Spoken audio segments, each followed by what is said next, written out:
support. And what we are right now is not just a reading series, not just the radio show, not just the book smugglers when you ban us, but we're going back to our basics. We're going back to the basics of being about community. So in a little bit, you're going to hear some of the other projects we have going on, but some of the writers that we've been blessed to work with to spread our community's literature everywhere and to make sure that continues. I was happy to be the founder of Nuestra Palabra when we started it in 1998. Tengo como canitas acá from all those years back. But there's just so much joy of working with all of you. I mean, everyone in the room could be on stage right now. Everyone in the room, right? ¿Verdad? Ustedes todos ayudándonos at every step of the way, from volunteers to reading your poetry to sharing your visual art, giving all of your heart. And in days when we felt outnumbered and outfunded, outwitted, never. Ustedes nos animaban, ustedes showed us the way, and you fired us up because I tell you what, this is all bonus. We're about to start after I end the sentence, but I tell you what, right now you're hearing a lot about not just book bans, a censorship culture, policies to keep books out of the hands of our community. Before we assembled as Libro Traficantes and we defied the book banners then, we're going to continue that because at the end of the day, no one can stop us from telling our story. We refuse to let that happen. And together, we're going to unleash some stories. And I know for a fact in this room, there are several people whose book we will publish based on how they're inspired tonight. So you guys ready? You guys ready for a show? Yes or no? All right. Woo! Muy buenas noches. My name is Tony Diaz, el Libro Traficante, author of The Tip of the Pyramid, Cultivating Community Cultural Capital. And today we are celebrating 25 years of our community defying people that think we should not share our stories, defying folks who don't think we have the intelligence or talent to write that story, and opening the door to the next 25 years where you will tell your story. And we're going to get things going today in the memory of Nuestra Palabra, starting at the party hall of Chapultepec Restaurant. We're going to bring up a poet. Her name is Zelene. Her book is on sale outside. And as she makes her way up to the stage to thrill you with her poetry, I want to let you know that her first reading was when she was in grammar school with none other than Sandra Cisneros. And she was part of our Latina Girls Writing Group. And I say all that because the work that we do continues over decade after decade after decade after decade. So anytime that you tell your story and you think it's not having an impact, I want you to know that it is. And I want you to know that it will continue. And today is just one example of that. So, Zelene, if you'd kindly join us up here, por favorcito, please, round of applause. She's coming back home. She lives in New York now.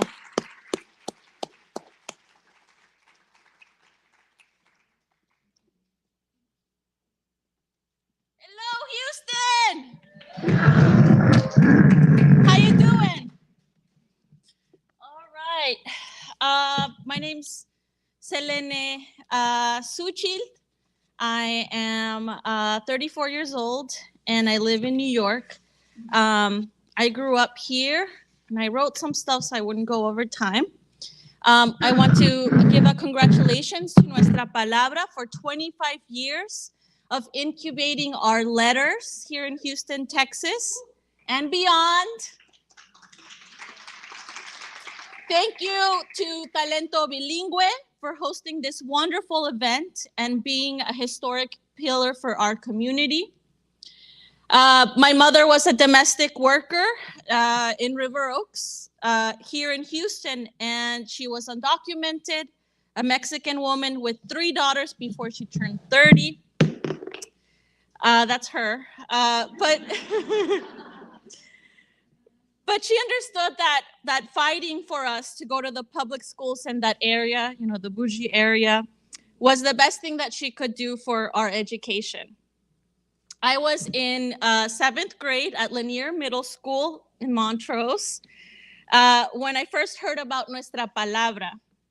Mr. Martinez was an English teacher, very cute with like glasses, curly hair. And he sponsored an after-school writing group for boys. I thought, that's not fair. Boo. No, I love boys, but girls need writing too.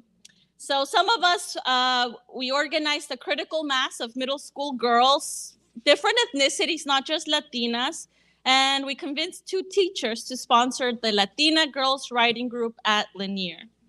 And Nuestra Palabra sent writers like Elisa Garza to come and teach us how to read poetry and write about our stories. And more than anything, it gave us pride in being who we were, working class girls of color, Mexican girls.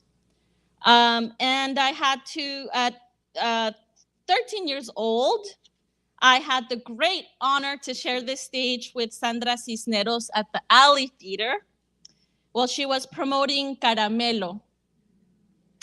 And I remember riding in the car with my teacher, Miss Thibodeau, who we had somehow convinced to let us use her classroom for the writing group. And she was talking about the book she had brought Sandra to sign. It wasn't Mango Street. It was Loose Woman. Yes. And I peeked inside and thought, wow, Midnight Madness poem really captures my love life right now. It was a monumental experience in my life for reasons and causes that I'm still deciphering.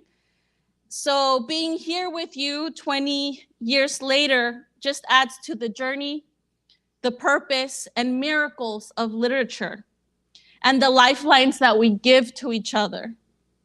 By happenstance, Sandra became my maestra at this summer at the Macondo workshop in San Antonio, alongside Ruth Bayar for fiction, which I will be reading some today, which is the first time I read fiction in public. So I will just quickly plug in my bilingual poetry collection, Music for Butterflies, Música para Mariposas, which has been reissued by Rebelene Press, an immigrant feminist cooperative press that I founded this year after so many years of dreaming and working and dreaming about it. And I'm excited about our future as people and women of indigenous descent.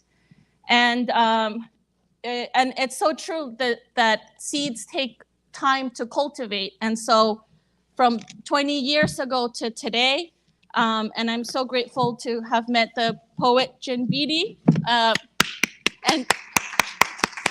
and share the stage with Lupe Mendez, who has been a comrade here in Texas, and I'm so proud of him.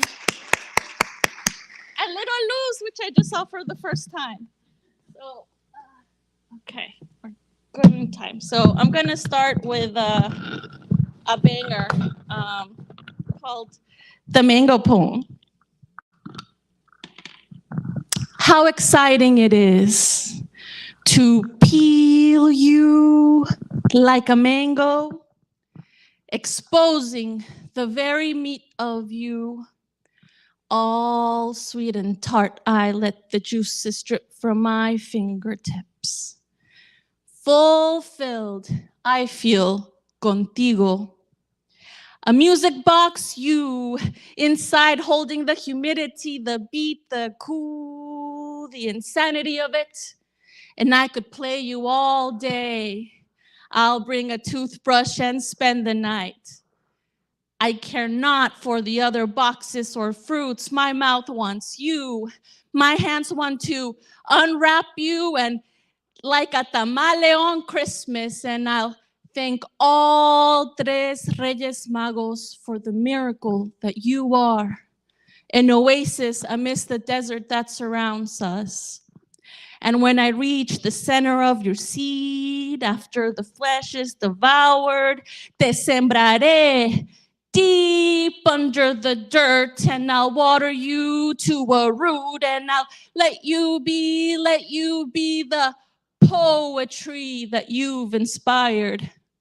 And I'll shake your branches until the words fall into my hands. Let me call you corazón, because that's how warm you are. Yes, your heat makes this maíz goddess pop, kernels pop. Yes, and all she wants is you, and to get to know you, and peel you like a mango. Thank you.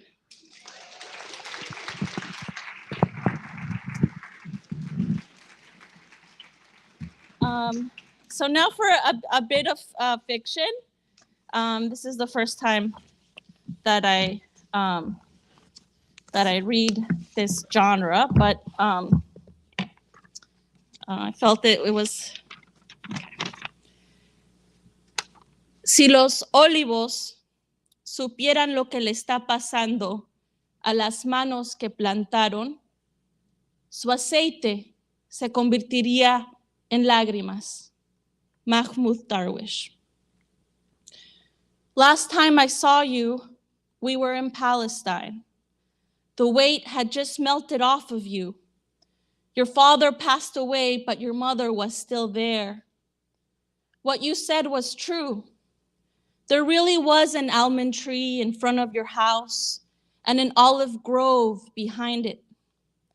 It was my luck to have caught the last flowering. I couldn't believe your grandmother's seeds had survived. A privilege that preceded you walking through the Jerusalem port of entry into that little room where they interrogate you and search for cavities outside your mouth. The Zionists know of you, but your American passport shields you from the worst of things they can do to you. And it must be said that it just kept getting worse. I was able to get a spot in the Artist Troop Brigade and go on one of those trips to go look-see. A curated, mostly air-conditioned ride where you're not allowed to go outside of the rails, but instead make friends that you'll never see again and leave with the satisfaction in your belly that you have left them hope. I managed to stay in Jerusalem and waited for your sister's arrival. I couldn't leave without seeing you again, Amin. You kept visiting me in dreams. The warmth of your embrace returned to me, just as warm as I experienced them in real life. We'd go on walks to the beach at night and talk the sun into rising. I woke up crying unconsolably as if I'd lost my brother or the love of my life. My bed still burned from our lovemaking. That was so long ago. I told myself if I had you again, I wouldn't have been so jealous. I could have shared you, but that's a lie. I wanted you all to myself, and there was just no getting over that. Joni Mitchell's A Case of You, replayed from the touch of a button.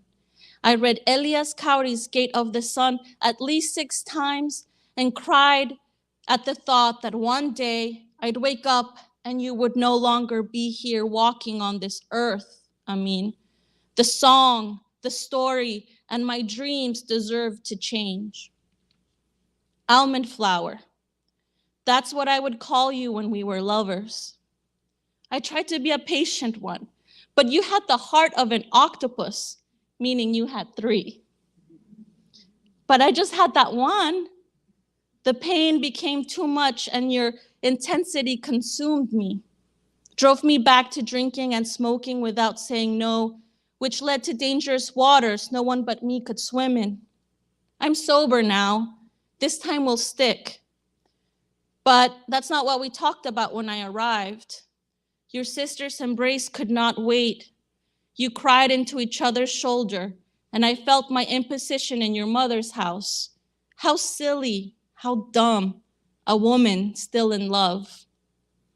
Even if I could not hug you upon the return of you to my sight, it liberated me to see your height, the olive in your brown skin. To see you alive felt like a rush of blood after the circulation had been cut off. You poured black tea without sugar. There wasn't any coffee, some bread and oil. Do you miss it? Do you miss New York? Well, it will always be there, but Palestine keeps on shrinking, like my mother and the smell of my father in the closets. Thank you so much.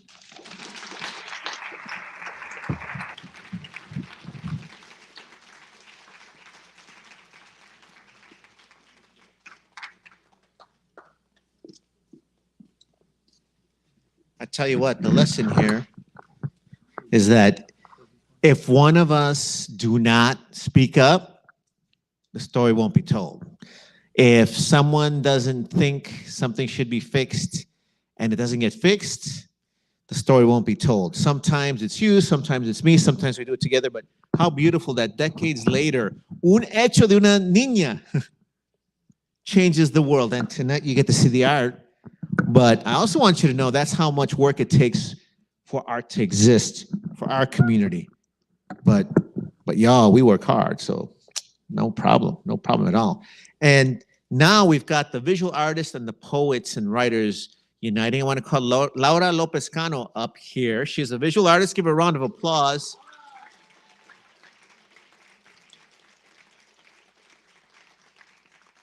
And I want her to take a few minutes to tell us a little bit about this piece, and I want to find out who I'll be bidding against for it. Pero está bien. So Laura, thank you so much for all you do for our community, for dedicating yourself to visual arts. Tell us a little bit about this piece and how you created it. Thank you. So this morning when I opened my text and Tony messaged what you'll get up there and talk, I was like, what? I'm a painter. I like to stay behind the scenes. But when we say tell the story, my mother was a storyteller. So my paintings and everything started from her stories, right? I wanted to paint us. And somebody said to me once, like, if we don't see ourselves reflected back in paintings and magazines and photographs, do we really exist? You know? So I'm intimidated by all these writers and stuff that they can tell their stories, but we as artists tell our stories through the visual arts, right? So this is a retablo made on wood. And so, and it's a whole family project. We go out hunting for the frames, and my husband, who's an engineer, he's the one that has to build them and put them together, right? Everybody cooperates. And then, like yesterday, we had a show with Mecca, and this Beth had invited us. Of course, my son has to go. It's a family affair, right? So all of this comes together because it is a reflection of our community, of our beautiful. When I hear you all tell your stories or talk about your mothers or your sisters, and the best thing I can hear when I'm selling my art is that reminds me of mi tía, mi abuela, mi mamá, because then I've done my job and stuff. So starting bid is 1,000. And Tony had called me and said, I have an idea. What if we, put one of your things up for auction and we'll split it, half for you and half for that. But it just doesn't sit well with me. So whatever goes for the bid is all for Nuestra Palabra. Wow. So bid high. That is so generous of you. Thank you. Thank you very much. Okay. Thank you. No, thank you. She did a great job. No, she was all nervous about that. You did a really fantastic job, and that is so generous of you to have all the proceeds go with you. I'm not going to start el remate ahorita. El reggaeton remate does not begin just yet. However, better be you, tough guy. Better be you, Lupe Mendez. Do we have someone that's going to bid $1,000 yet? Oh, man. All right. It starts right there. So I will do this again. Throughout the evening, I will check in. I will meet folks. I'll talk to you in the lobby, por favorcito. I'll talk to you in the lobby. And then I will give you reports up to date. At the end of the evening, we'll see who wants to match some of those bids. Again, this is a brand new collaboration between the writers and the visual artists, but get used to it because we want to work together constantly. Our gente, their words, their history, es arte y cultura. That should be shown in their home. There can be policies about books and what they want to ban everywhere else, but en nuestra casa nosotros mandamos and we demand our art and culture. So we're going to get it, ¿verdad? Así va a ser. I will give you an update in a little bit. And right now, you know, Lupe Mendez is one of the founders of Libre Traficante movement. He's founded Tintero Press. They banned him. So right now, we want to break any law possible. And we are Libre Traficante, so we're ready to bring you some contraband pros. Please welcome to the stage someone that once wasn't published, someone that was a volunteer, someone that is a fantastic audience member. So I love when we can give him the spotlight. And he's the outgoing Texas Poet Laureate. Please welcome Lupe Mendez.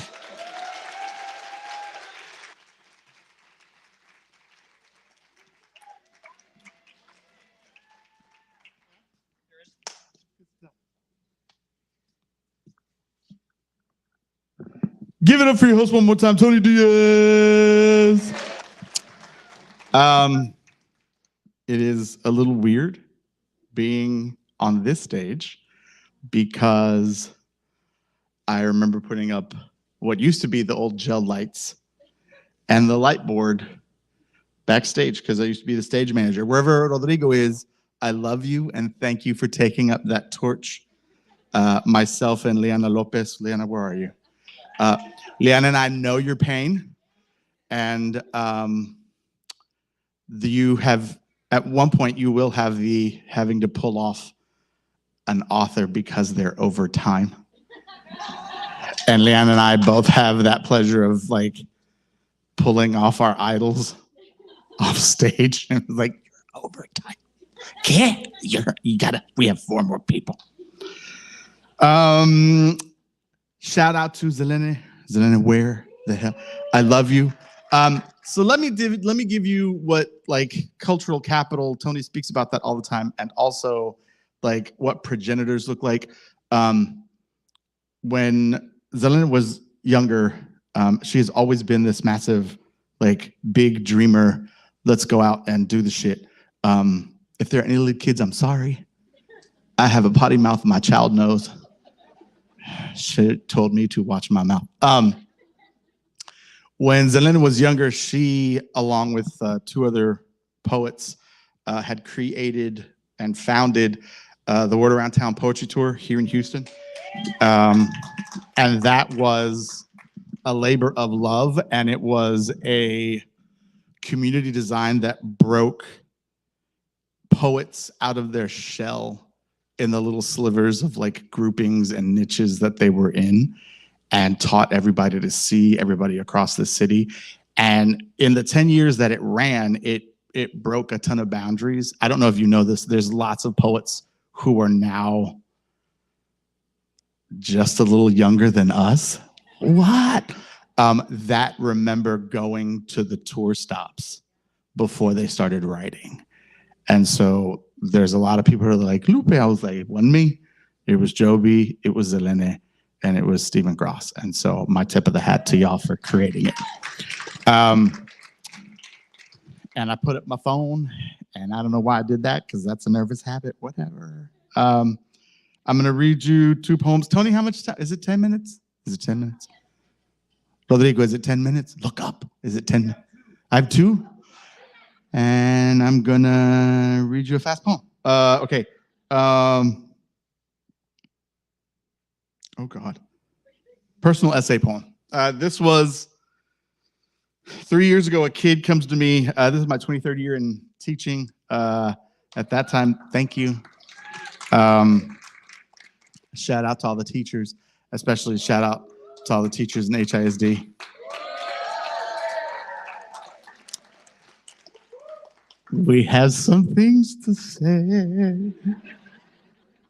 Personal essay poem, spring 2019. Last fall, a jovencito asked me, Maestro, what if I don't go to college? Maestro, what if my essay isn't unique enough? Maestro, what if I write about my dead father? Maestro, what if they discover I don't have papers? Maestro, what if my father's espíritu rises up and haunts me, a failure? And I shook this hombrecito's hand and I held him in my arms like a father would. And I told him, no te mortifiques, mijo. If they don't take you at the college you want, le prendo en llamas that building and build you a new school. I will teach you myself every course. If they don't think your essay is good, entonces write them una lírica. Write them a poem, make them a video. Diles que tan colorín colorado your heart is. If you don't have your papers, well, some of them don't care about foolish things like that. No le hace. But don't you hide anymore. No te escondes jamás, mijo. And about your father. His spirit sings every morning you rise. He sees the world again through your eyes. Y acabo de hablar con él ayer, entre las llamitas de las velas que tengo prendido por ti. Ya tenemos un acuerdo, mijo. Ahora eres mi ahijado. And so is every kid that hears my voice. Welcome to my family. You are not alone. We have walked where you walk. And if we haven't, we'll spend every day machete en mano, us against the wild, nosotros contra la selva, cutting down the obstacle in the way. Boy, you better shine as bright as your name rings off my tongue, as loud as your heart beats, as fire as your brain bolts. I will see you next season, mijo. In the fall, después del tiempo de las aguas, when you have harvested all you can, cosecha lo que sembraste. And then, mijo, cuando ya casi te has olvidado de mí, when you get a chance to breathe, come and tell me all the stories of your new world. Oh, thank you.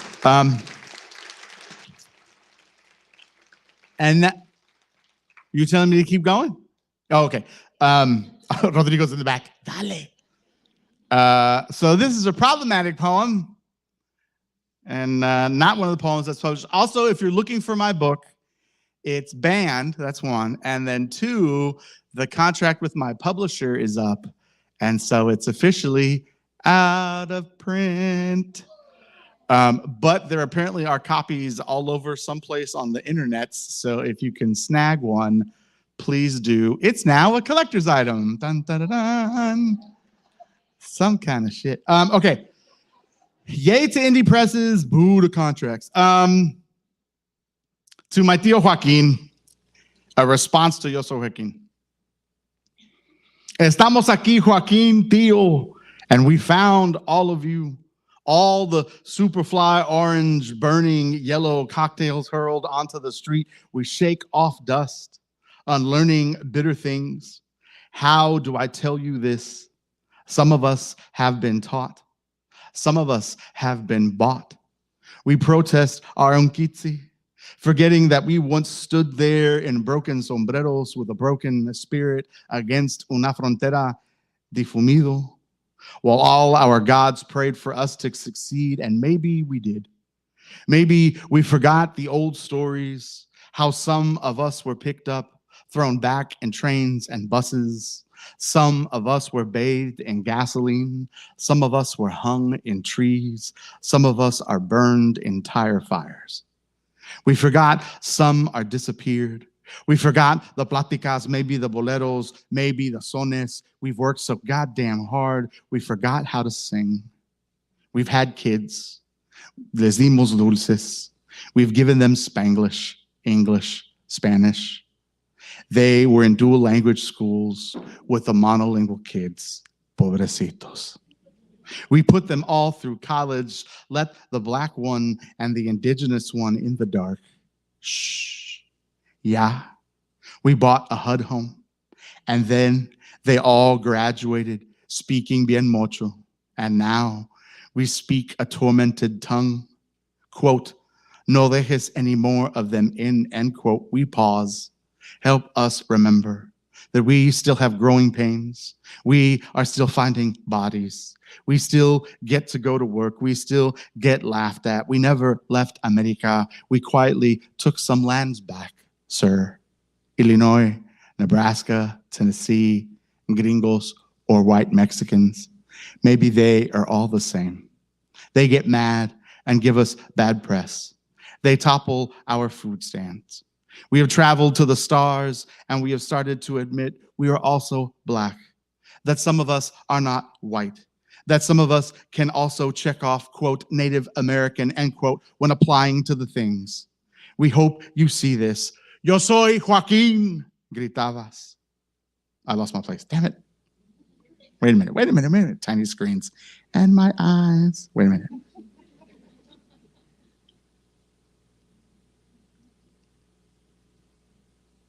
Pero bárbaro, ¿quién te entiende? That's right, Tío. We are no longer the old raza you were. We aren't even a raza, pero siempre somos raíces. We are a new, kinder third world, right? You know, white people came up with that label too. Tía Chavela says it best, quote, nacemos donde nos da la chingada gana, end quote. We keep a golden spirit alive. We speak of broken dreams, the map routes of braceros and hopeless pragmatic programs that leave every child behind. Oye, don't fret, Tío. Some of us have a plan. We can reach our real fast. We can reach out real fast to primo hermanos in Centro America y el Caribe. And sometimes we will marry them. We can make the frontera a brilliant mural, all the shades of a Mississippi. Old Mexico dies every day. We still get mocked, Tío. People only see us cutting grass or fixing Chinese food, picking algodón. We are pawns for voters, for votes. Some of us point and laugh and pay to have walls built because someone darker will come in. We fear. We want comfort.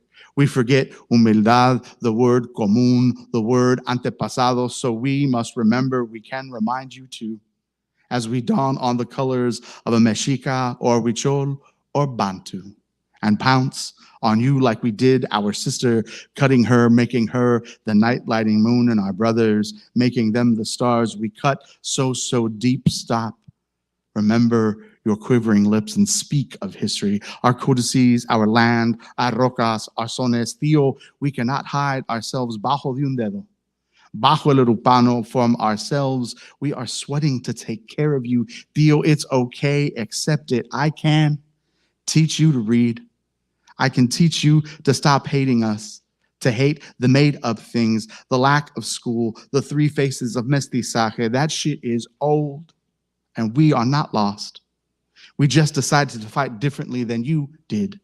While you were fighting, all of the gods cry for you. They resurrect you, they wrap you up in gold and shoot you at the sun. You are better than an image of Icarus. Entraste a la boca del sol y saliste lleno de la ceniza que manchó tu idioma, tu escudo, tu lenguaje, tu tocayo, tu maguey, tu maíz, tu peregrinación. Naciste nuevo como jaguar. Protect me, tío lindo, protéjame, mi jaguar. For your sobrinos, we are a new México. Somos todo de México. Hijos del indígena, el esclavo, muertos de hambre, pintando con sangre. Aquí estamos maldecidos, el infierno de España, y no nos vamos. And we shall always endure. Mil gracias.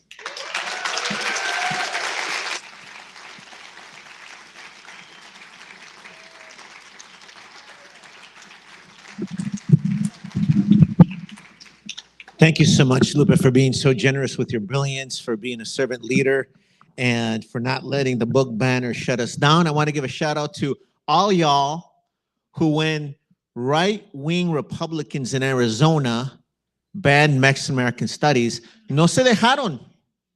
We became libro traficantes. So I'll give a shout out to the founders. Lupe Mendez is one of the founders, Laura Lopez, Brian Parras, and then on the caravan, Zelene, Agustin Laredo, Jacob Schaefer. Where is Mary Helen Perez? Párense ahorita. Come on, stand up, you libro traficantes. You libro traficante in the house, stand up. That's what's up. That's what's up. We got a ton of volunteers. Everybody in here in the room has done something for us, so I apologize if in my old age I forgot to mention you. Por favorcito, perdónenme. Have a little grace for your friend. And I want to let you know too that we keep going, we keep moving, we keep growing. So in this next level of la batalla, the poets and writers are teaming up with the visual artists, and we're taking it back to the people. So you're going to see this message a lot. Tell your story. And I want to call up two visual artists that helped us with this, Rebo and Killjoy. Please come up here. They said, hey, they're visual artists. They don't want to speak a bunch in front of writers. We need them to speak in front of a bunch of writers. So come on up here, por favorcito. They created this beautiful print. And I'm going to read it to you. I think they're outside signing this right now. So that's okay. Either that or they really didn't want to talk. Oh, no, here they are. Yes. We rehearsed the other side, but that's okay. Thank you so much for generously donating your time and energy. Again, I was thinking of a split, and they said we want all the proceeds to go to Nuestra Palabra. That means so much. And if you can tell us a little about your inspiration, por favorcito.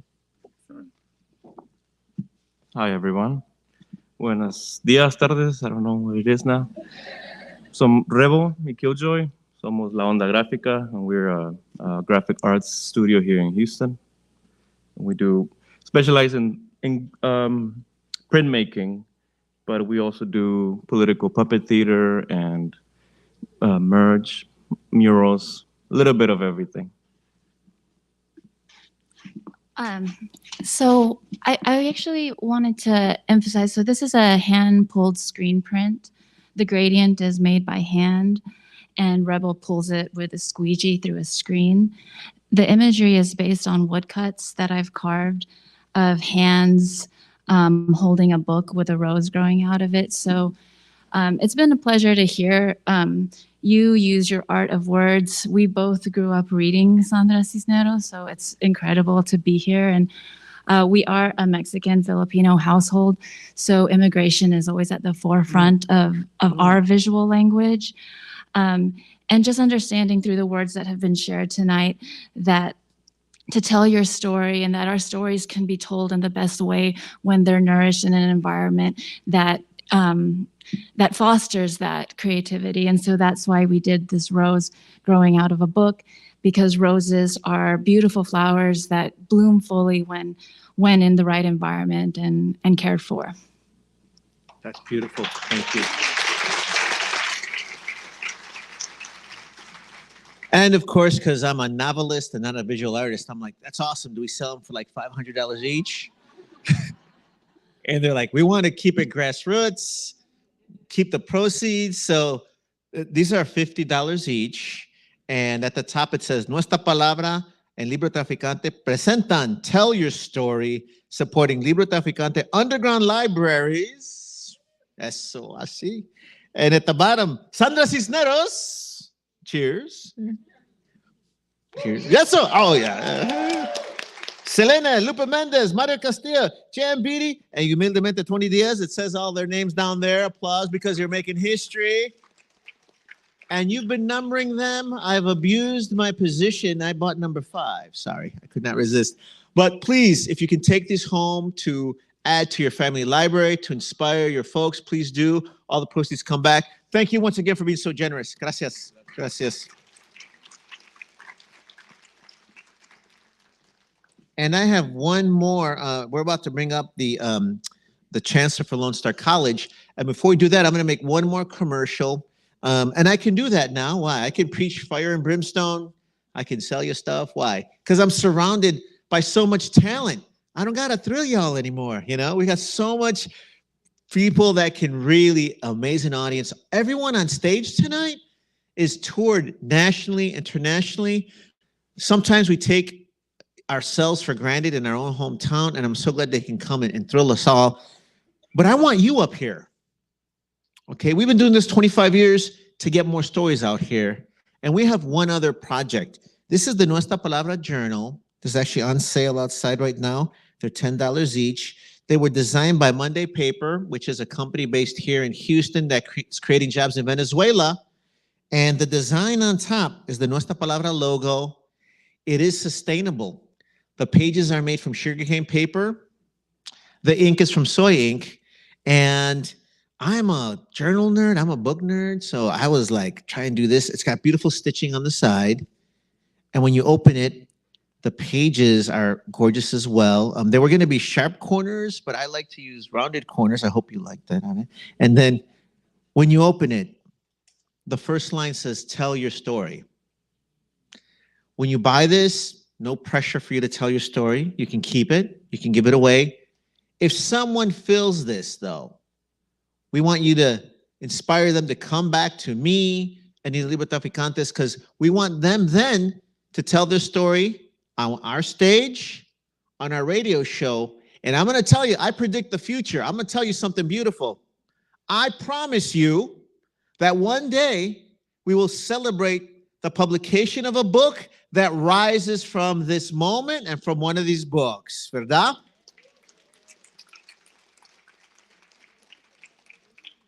So please do tell your story. You're all making a big impact. On that note, I want to bring up someone who's making history, whose own story of immigration is powerful, whose own story of his culture is powerful, from our own backyard. He is now the first Latino chancellor for one of the largest community college systems in the nation, where I'm proud to serve as a professor. Please welcome Mario Castillo, who's now making history as the first chancellor for Lone Star College. Thank you so much for joining. Thank you for sponsoring tickets for professors and teachers and students to join us. Gracias. Gracias. Thank you. So in 1998, I was a freshman in high school. So I can't believe that y'all are celebrating this, that we're celebrating this, achievement. It's just such a big deal. And let me tell you sort of how this whole thing got started for me. And I only have 5 minutes and then I'm gonna get off the stage. So I'm an avid reader. I read a lot. I try to read over 100 books a year. And so I'm a normal at Barnes & Noble. And so one of the things that I love to go at Barnes & Noble is I go over to the one over that's on 1960 and Humble, which is where I live. And I go through book by book, and I'm looking for Latino writers in particularly the social sciences, right? And I can tell you that there are 1, 2, 3, 4, 5, there's 6 shelves. And in those 6 shelves, you're lucky if you find 3 or 4. 3 or 4. Now, there's other communities that have done a really good job of somehow getting themselves in Barnes & Noble. I don't know what they're doing, but we need to figure it out, right? Because I'm telling you, there's an entire shelves. You want to learn about this culture, they've got 2 shelves. And I'm like, where's the Latino section? And they're like, it's over there. And I'm like, there's like 3 books on all of these rows. And so I said, instead of just showing up to Barnes & Noble, I called Professor and I said, what do we need to do? Like, tell me what are the books? Who are the speakers that we need to do? Because here's my commitment, and on behalf of Lone Star, to all of you. I've asked the professor, give me a list of books, and we're going to buy them. And not only are we going to not ban books at Lone Star, I can tell you this, like, one of my favorite things to do is go to Barnes & Noble, and they have a little banned book section. And those are all the books that I buy, right? You ban a book, you are guaranteeing that I'm going to buy it. I'm going to read it. I'm going to figure out exactly what it is that you don't want me to know. Right? And so before I was a chancellor, I was a COO and general counsel. So I'm actually a lawyer as well. And so I can tell you, I've always been a deep proponent of the First Amendment and a defender of ideas. Even if you think that ideas are terrible, the solution to ideas is not censorship. It is more ideas. You disagree with someone's book, write your own book and tell us why that original author is wrong. And so it's so bright up here. I think, Professor, you're right there. I'm going to commit to buying all the books that are outside on behalf of Lone Star.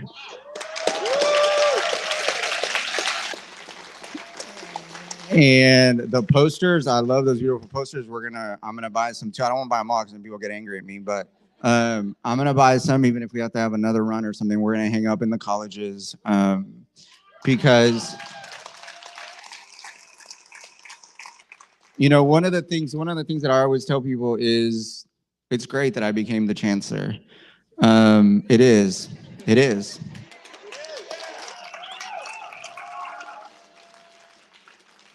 But if you don't make it as yourself, what's the point of making it? Right? And I can tell you one thing. I just gave an interview to students, and they said, what is the thing? What is one of the stories that sort of live with you? And my dad always used to say, cuando llegues no seas un vendido. Like, my dad was very, very adamant. My father barely graduated from high school. My mother didn't even go to high school. And I technically have a doctorate, right? And so my dad always used to say, cuando tú llegues donde no te traje este país para que seas un vendido. And so I'm going to tell you this, and I don't even know if this is recording, and I don't care. There's going to be a time where I'm no longer the chancellor. Maybe it'll be up to me. Maybe it won't be. But I'll always be Latino.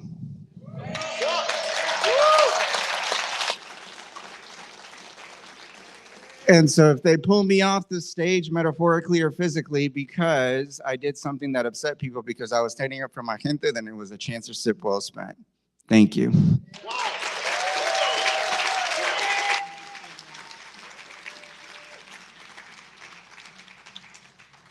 Wow. How's your Sunday going? Wow. Another round of applause for Chancellor Castro. Wow. And I do want to emphasize, as we get the stage ready for Jan Beatty, whose name I've been mispronouncing because I'm a terrible person. I apologize, Jan Beatty. I want to say one thing. Thank you so much for that commitment, because here we are on a Sunday. You could be with your family. You could be spending time. You could be resting. Mario is here with us in the community, and he's just changed the campus, because the books that we're fighting slowly to move, he's just accelerated to put it at an educational institution where they'll now archived, where they'll wind up in classes. The posters that we lament that putting together, artists donating for our cause, will now be spread at one of the largest community college systems in the country.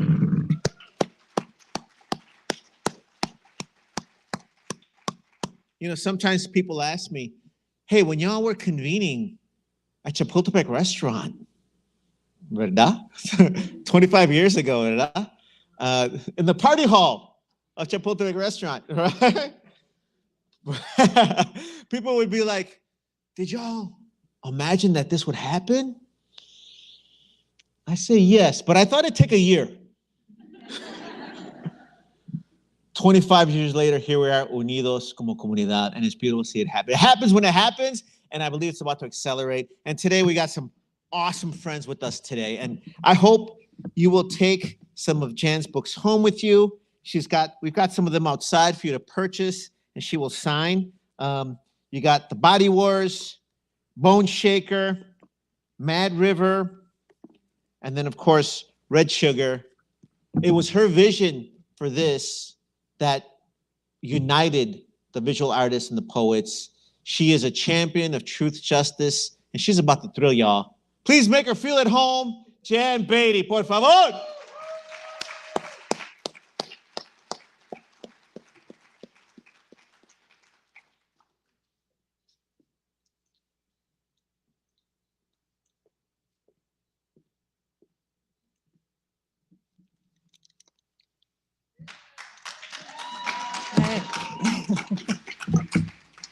Hey, everybody. Whoop. Let me check this. All right. Can you hear me? Okay. All right. Wow, this is great. I mean, I love you guys. Everyone, it's full of energy, and it just feels so good to be here. I'm from Pittsburgh. Don't hold that against me, because I know the Houston Texans beat us. It was painful, but there's always tomorrow. Okay, we'll do better. So, and I know a lot of poets aren't into football, but I am. So honored to be here. Thanks to the powerhouse that is Tony Diaz. And I'm honored to read with all these wonderful writers, and especially to celebrate the fabulous Sandra Cisneros. Let's clap for Sandra Cisneros.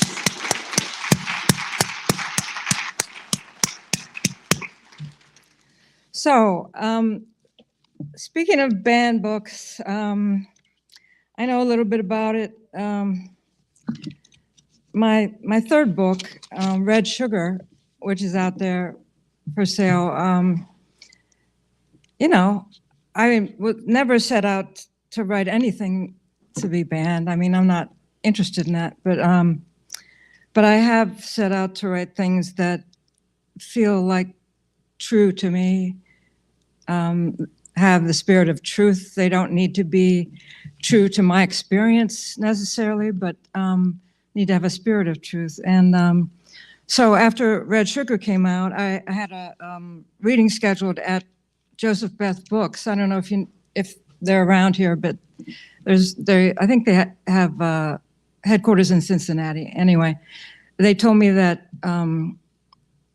I couldn't read at their store, and they got in touch with the University of Pittsburgh Press, said that they were canceling my reading, and I, because they were a family bookstore, and I said, well,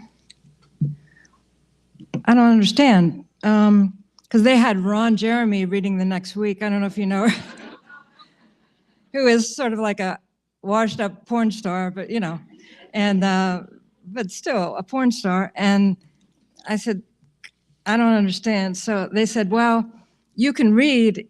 They said, I can read if I don't use a sound system. I said, I'm not doing that. And they said, well, okay, you can read if you tell us what you're going to read. I said, oh, no, you're going in the wrong direction here. I said, no. And so I never did read there. And, that was the beginning of some other things. And there was some letter writing in the paper, and et cetera, et cetera. But, you never know where this is going to come from and why people are objecting. And it's kind of scary. It is very scary. So I'll be reading some poems from that book, but I want to start with something that, I want to start with something about loss.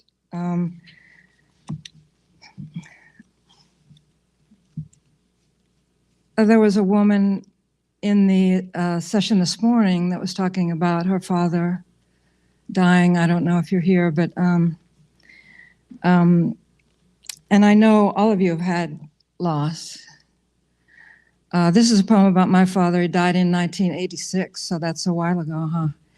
And I was so close to him. And but when he died, I always felt like he stayed. I felt like he was still here.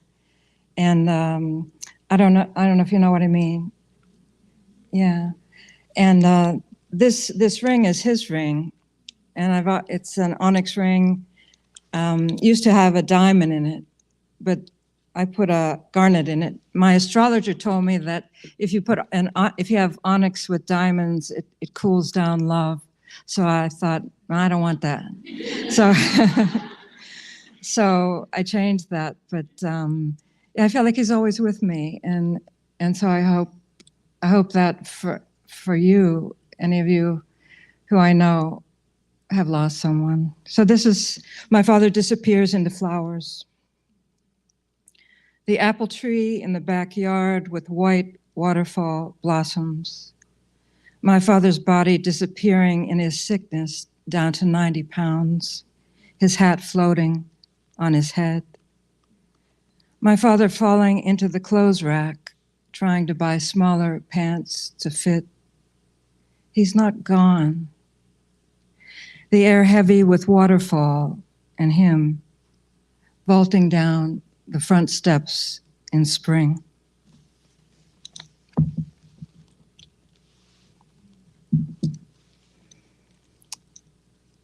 And this is called The Kindness, and again, about those moments when someone does something really small for you. It can be seemingly the smallest thing, and yet it can change everything. So, okay, this starts out in in Banff, Alberta, which in the Canadian Rockies, which I was at a writer's residency, and I would recommend it if you can get there. And it's beautiful, and they'll help you with the money if you can get there. But so I'm a city person, I'm no good in the woods. Another way to say that is I can spot a drug deal at 20 yards. But put me in the woods and I'm terrified. So this is called The Kindness. The mother elk and 2 babies are sniffing the metal handle of the bear-proof trash bin. I remember the instructions for city people. 3 football fields of space between you and the elk if their babies are with them. I'm backing up slowly, watching the calves run into each other as they bend to eat grass, look up at the mother at the same time. The caramel color of their coat, the sloping line of their small snouts, and I want to hold that beauty, steal it for me. But I'm only on football field number 2 and backing into the woods past the lodgepole pines. Their fragility, their awkward bumping opens me to a long ago time. A hand on the door. I was walking into the psych hospital in Pittsburgh, feeling broken and stripped down. A hand on the door from around my body, and I looked up to see the body of a man who said, "Let me get that for you." A hand on the door, and the bottom of me dropped. I couldn't breathe for the kindness. I couldn't say how deep that went for me. I had been backing up awkward. I had been blind to my own beauty. So, that thing where, none of my poems are true, but that one was. And, that guy, it was just a guy opening a door, and he had no idea how important that was to me. And, I try to remember that, and I try to think, well, we don't know what people are going through around us, and, how important it is just to do something small. And it was massive to me. Okay. I'm going to read just something very short from American Bastard. It's my memoir. This is me on the front with a shotgun as a small child with my personality already formed. But so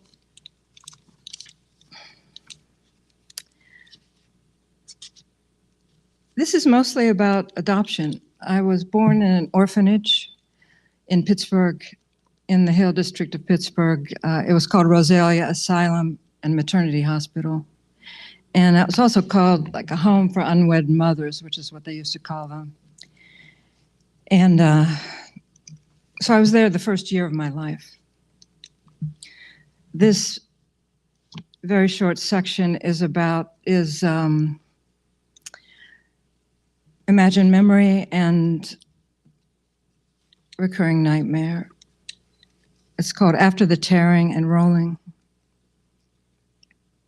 After the tearing and rolling, you're an infant somewhere in a crib, in a room full of cribs.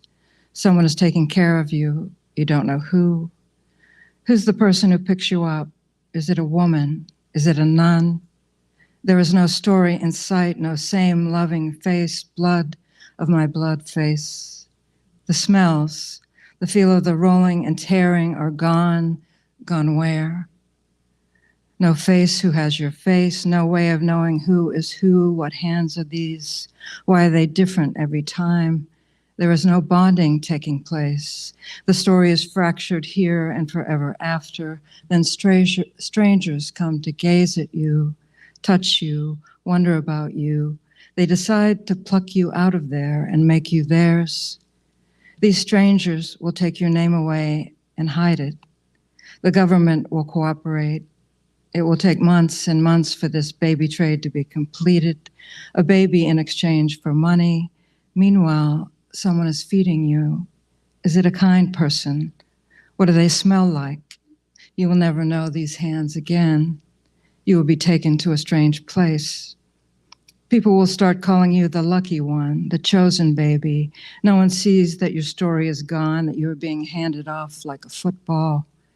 From now on, everyone will pretend that your first story never existed. They will act and want you to act as if you are one of them, their blood, their faces, their world. You know that to survive, you will have to do this. You will have to pass. But your new mother has dark hair and brown eyes. Your father has dark hair. Their noses are not like yours. Your white blonde hair shines sickly like the odd light in a bad painting. Later, you look at your cousins. They have beautiful long eyelashes, all of them the same. You value how others resemble others. You long for it. In first grade, you refuse to make a family tree. Your parents and teachers suggest you make one based on your new family. You refuse.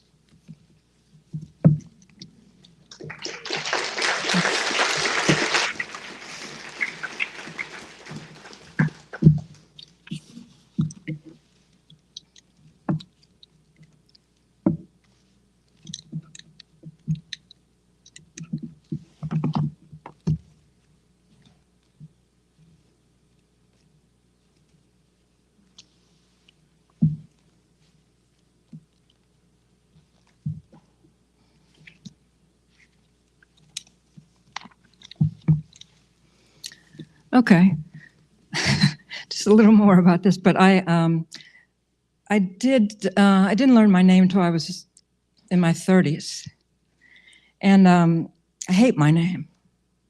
Okay, my name is Patrice. Okay, how can I be a Patrice? All right, it's not possible for me. It's not possible. So I'm sticking with Jan, but anyway, I did meet my birth father and birth mother, but a couple of times, but very strangely to me, my birth father was a Canadian hockey player who won 3 Stanley Cups with the Toronto Maple Leafs. He played for the New York Rangers, the Boston Bruins, who I hate, and the Pittsburgh Hornets. But so this is sort of about that. It's called Ghost Daddies.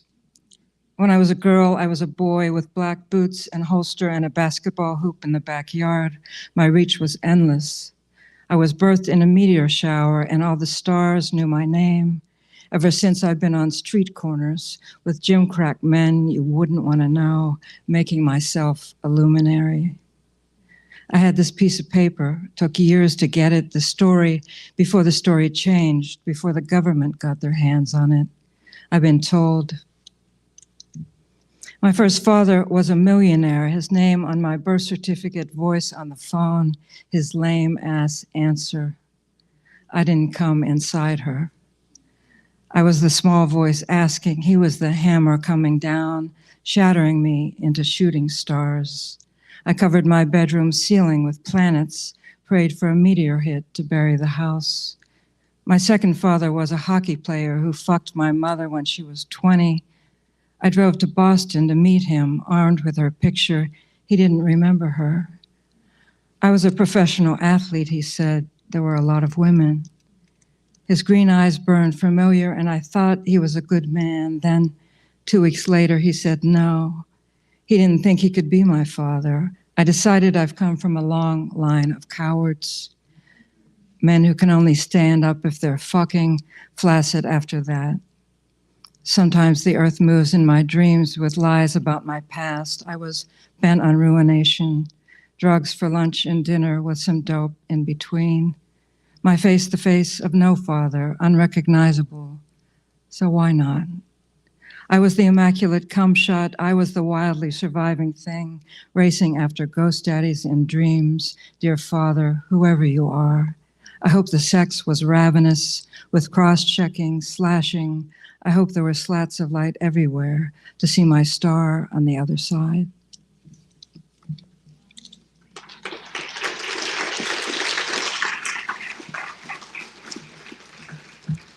Thanks. I have a couple more. Okay, so, you know, I got angry one time. Have you ever been angry? And, you know, I believe in anger as a motivating force, you know, on the way to, maybe you don't want to stay there forever, but, so I got angry at poetry here. So I wrote this. Dear American Poetry, I see you're publishing straight man, white, white, white. How nice. Are you kidding me? Best American Poetry, I'm bored to death. Is anyone alive out there? Your sonnet is impotent, and I have a hard-on. Here's your bloody sonnet. Cunt, cunt, cunt, cunt, cunt, cunt, cunt, cunt, cunt, cunt. The needle dick, the needle dick, the knee. American Poetry, tell your mother you'll be home late. If anyone's out there waiting for you to lick them good, it'll be a long night. I was once fucked by an intellectual in iambic pentameter. My hand was better and more responsive. Your friend, Jan Beatty. Thanks.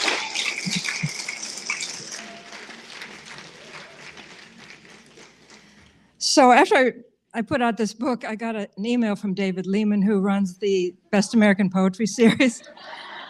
And I'm like, oh no. And because trust me, I don't get emails from David Lehman. And but he said, well, I read your book, and when I came to Dear American Poetry, I laughed out loud. And so I thought that was kind of cool. I'm going to read this. I'm going to read this shooter poem, and I'm not shooting anyone. I'm not advocating shooting anyone. This is a metaphor, and what it's about is the violations that occur to women every day.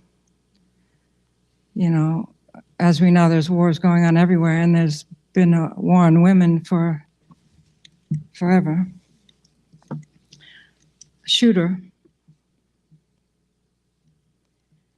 I shoot the old man who followed my 11-year-old body on Smithfield Street because I smiled at him, because it was Christmas. I shoot the man who jacked off on the bricks of our house, put a ladder to my window when I was 12. I shoot the professor who said my work was illogical, then used me for publicity when I won an award. The businessman who wanted to talk about my teenage breasts, I'm loading and reloading. The guy who walked up to me when I was a cashier and asked about my hole. I hope you still like me when I say the gynecologist stuck his tongue down my throat when I was 16. The writer who read his gang rape poem to a room of women students. I'm putting my finger on the problem. The men who pose as feminists, the predators, the rapists, the bullies and thugs among us. My uncle who tried to kiss me when he was drunk. My 60-year-old neighbor who grabbed me when my parents weren't home. It was my fault. A man named Roy who wouldn't stop when I said no. He said, shut up. He said, now. He taught me to love the trigger.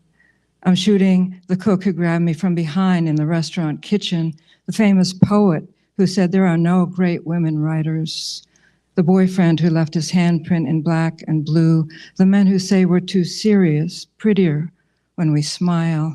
I'm smiling and shooting. The shrink who tried to lock me up, the boss who gave me a ride home, wanted a blowjob, pushed my head down, the poet who said I didn't praise him enough. Here's one for you. The restaurant manager who told me to grow a thicker skin and wear a skimpy uniform because really, we have an attitude. We need to lighten up. I shoot all the men I've left off the list so I don't have to worry my pretty little head about it.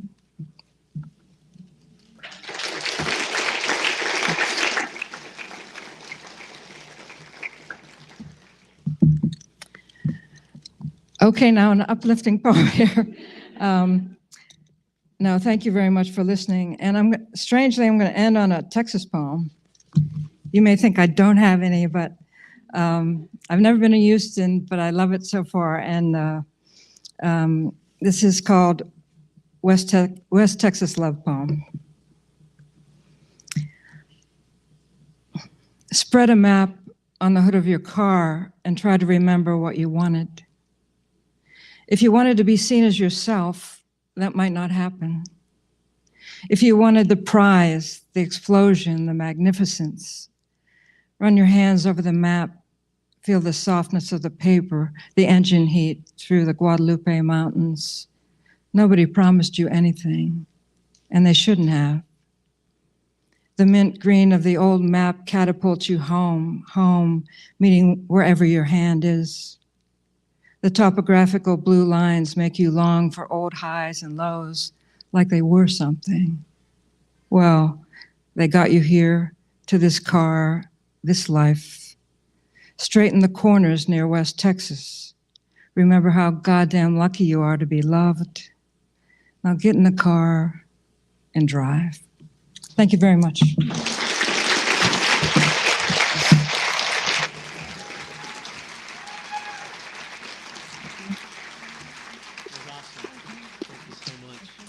So much.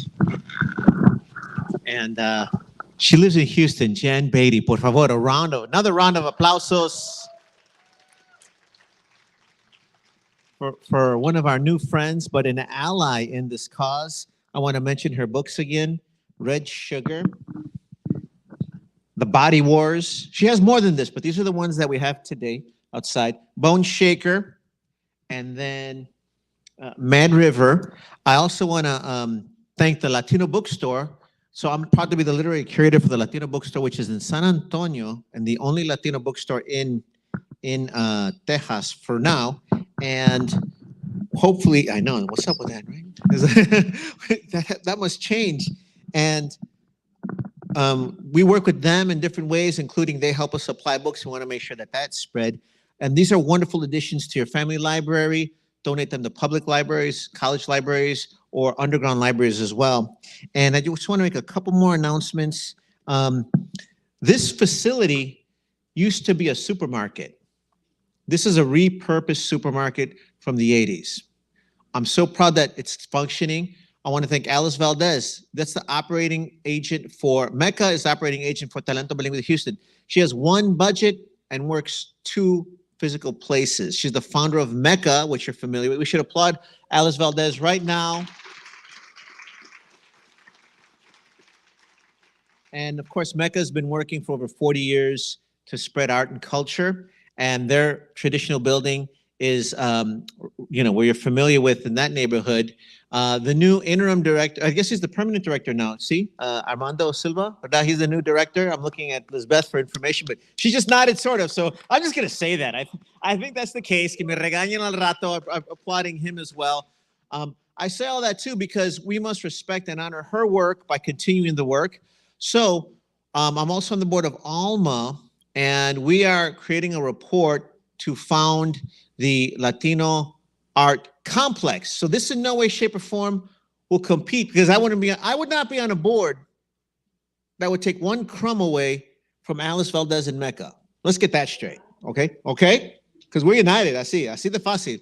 And ALMA is not going to do that. It's going to bring resources together and unite and create an operating budget that can go get funds to create a complex, not one building, but several, and then also create satellite centers. But all that's up to you. So there's a survey, and Geraldina was with us earlier. I don't know if Geraldina's up. She wants to stand up right now and wave. Geraldina Terreno Wise. She is the chair of ALMA. Aquí está. A round of applause for Geraldina. Her vision. I'm proud to serve on that board, and she's also a visual artist, giving her time for this. The survey is out now. If you go to ALMA, ALMAAHH.org, you can take the survey because we want you to tell us, and Geraldina insists that you tell us where it should be located. Should it have satellites? I think it should, but it's up to you. What art form should be in there? I hope you vote for literary. Anybody going to vote for literary there? I bet. Okay, all right. Por favor, yes. That should be in there as well. And what other art forms? Okay, so please keep that in mind. And we're also looking for community partners. Nuestra Palabra is proud to serve as a consultant to spread the word, but that will be going ongoing as well. So please do take that survey. And then I want to thank folks behind the scenes. You saw them come up and mysteriously take the podium away. We have a great ground crew. I want to thank Mark Sedgwick, Emmanuel Verdan Flores, Rodrigo Bravo, who runs our radio show every Tuesday on KPFT 90.1 FM. So round of applause for the team on the back. Carolina del Carmen working for us out there as well. And so many other folks. And my wife texted me and says, stop selling things. But they're buying stuff. Thank you for 25 years of helping with Nuestra Palabra. She's got no official title except board member. Thank you, Carolina, for all that. Se va a pelear. Someone protect me. He's still a sound manager. Everybody, just give it up for your host, Tony Diaz. Tony's been doing all the, I say, heavy lifting, big brain dreaming for Nuestra Palabra and the Libre Traficante movement for like years. And the way Tony functions is like, he's like, we're going to do this thing and then we're going to do it for a while. And then he's like, okay, is it working? This is great. And then he'll like leave and then think something else. And then he'll come back into the room like this. What do you guys think about if we did this other thing? And then the rest of us are like, but we just got used to doing this one thing. He's like, yeah, but we can do more than one. And then we're like, okay. And so, ta-da, 25 years later, round of applause. Good job, boss. I can say this specifically for many of us that have been a part of Nuestra Palabra. A lot of our careers, like no joke, like jobs and like things that we do would not have started had we not done all the volunteering with Nuestra. Isis and I were talking, her book is about to come out. Tintero Projects will be, what do you call it? Like helping her with her book launch.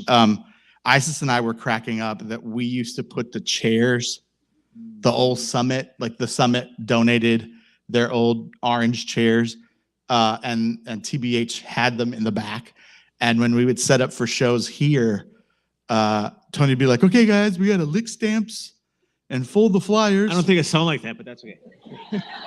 And we had to put out the chairs, and we would just volunteer and talk about like, one day we're going to be either big name writers or mid-level writers or do these things with writing careers. And so I wanted to steal the stage for a second and tell you thank you. Thank you very much.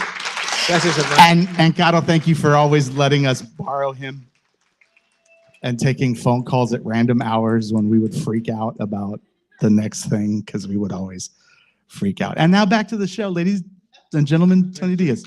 Gracias, brother. Thank you. Security, next time you let that happen. he is security. Thank you so much, and appreciate that unsolicited support. And all of you have given us so much love that it is a labor of love, and we've benefited so much in many ways. So thank you.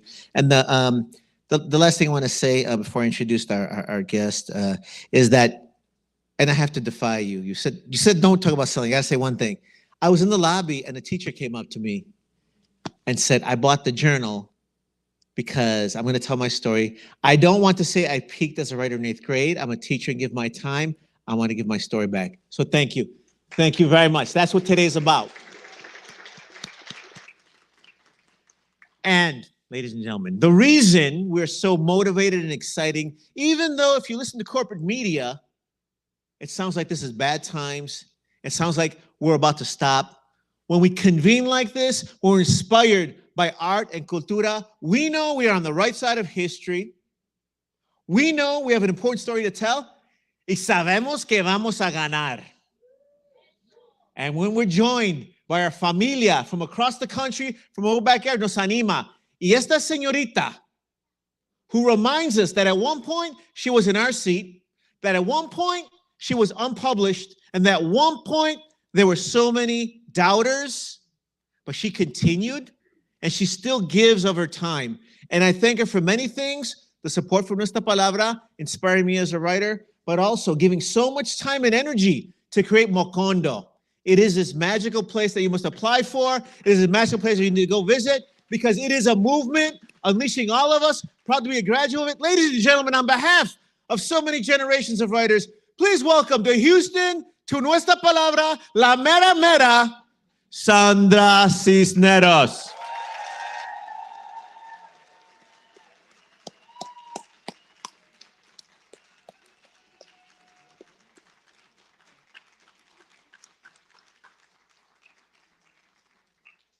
What's that about? I need my clock, and it's on the podium that they took away. So may I have my clock back? Yes. I don't like to go over the time I was allotted, especially when we're doing a group. So young writers out there, when you're reading with other writers, always carry a clock. Do not rely on your watch. Do not rely on your phone. I recommend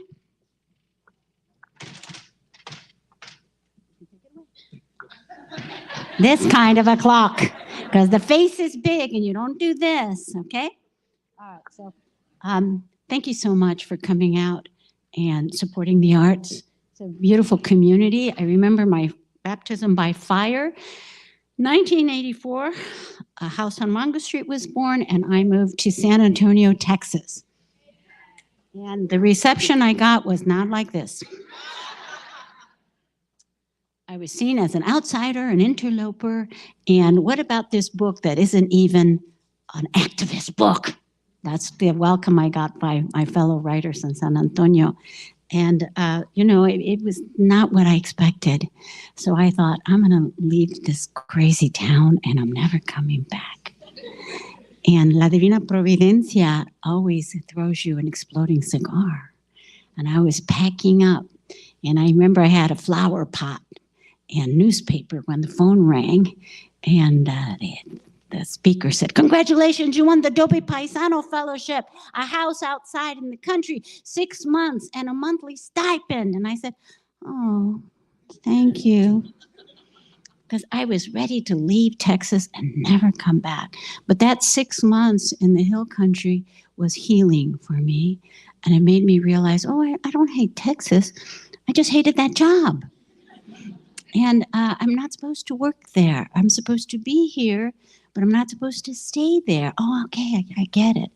And I learned that San Antonio, Texas was a very rich place once I found my chosen family. And that chosen family was musicians and artists and writers who were not jealous of me. I have to add that. And we have to remember to welcome always other writers, because they were our allies. And sometimes our allies come in colors we didn't expect. And we must always be open, especially as Tejanos, to outsiders. I know we have a history in Texas of things being taken away from us, but we can work. Sometimes our allies are white. Sometimes our allies are black. Sometimes our allies are brown. Sometimes our allies don't speak our language. Sometimes our allies are immigrants. Sometimes our allies are men. Sometimes our allies are children. Sometimes they're disabled people.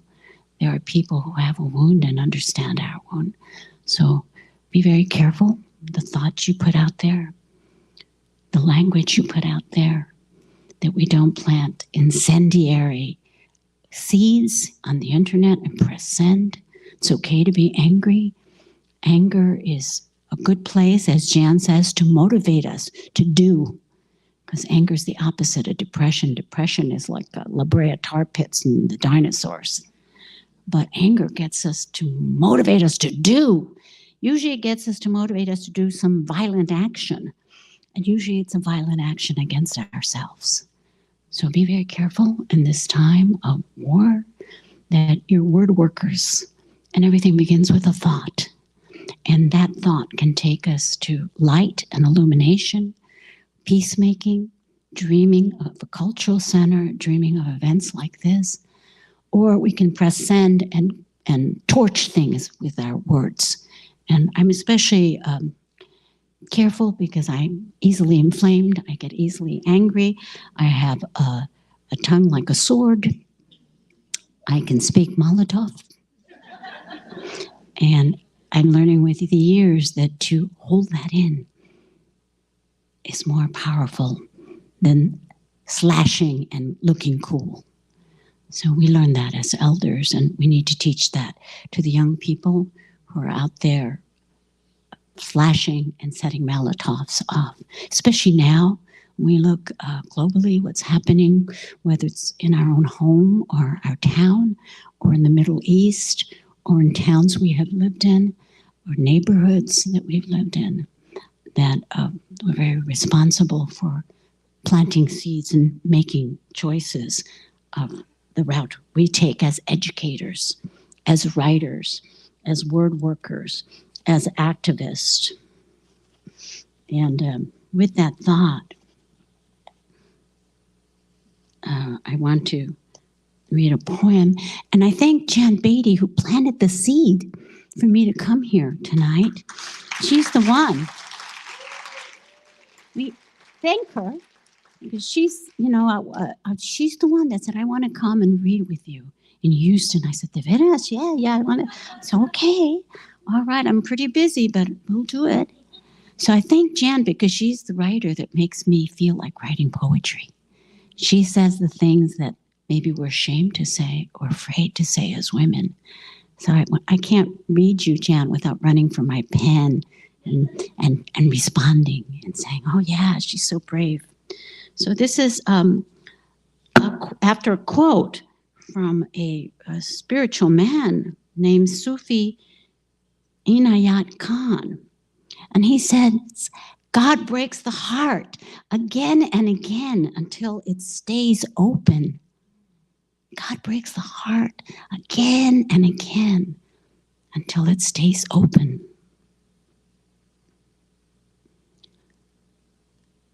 But what if my heart is a 7-Eleven after its third daytime robbery in a week? What if my heart is a piñata, trash to tissue and peppermint shrapnel? What if my heart is a peeled mango bearing an emerald housefly? What if my heart is an air conditioner weeping a rosary of rusty tears? What if my heart is Sebastião Salgado's sinkhole swallowing another child? What if my heart is Death Valley in wide view cinemascope? What if my heart is a chupacabron chanting, build the wall? What if my heart is the creepy uncle's yawning zipper? What if my heart is a Pentecostal babbling a river of tongues? What if my heart is the cross-eyed Jesus bought at the Poteet flea market? What if my heart is El Paso, Texas, in bed with the corpse of Ciudad Juarez? What if my heart is unhinged from the weight of its lice-ridden wings? What then for an encore, oh my soul, when you have blessed me 100-fold?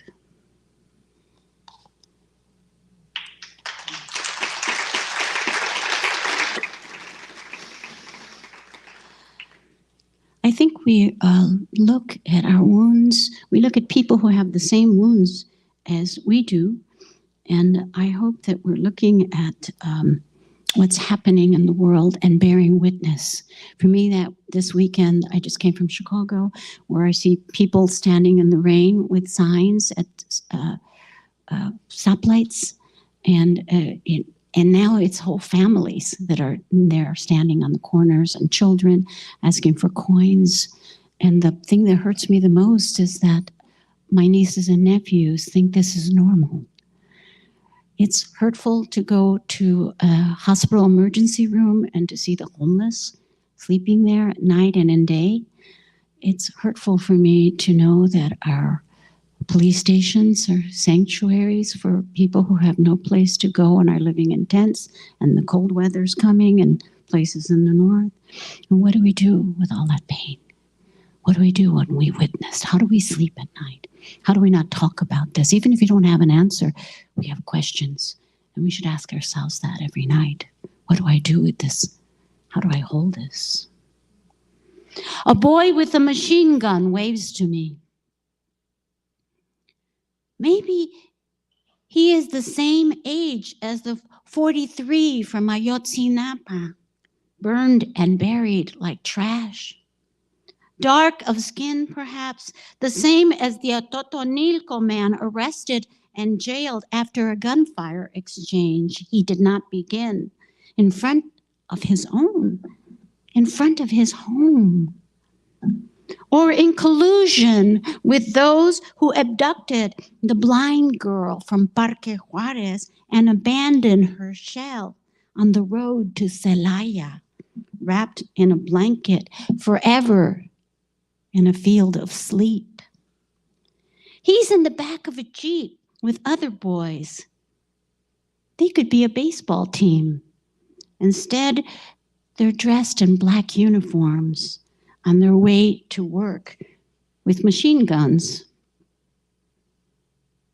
I was coming from the market with a basket of eggs and a round loaf of bread, a xolo squinkly perched warm in the crook of my arm. By Callejón de los Muertos, their Jeep rumbled past. So many sons armed with guns like toys, though I know they're real because I've asked. Before they disappear from view, my hand raises itself as if asking a question. From the back of the Jeep, a hand without a machine gun answers back.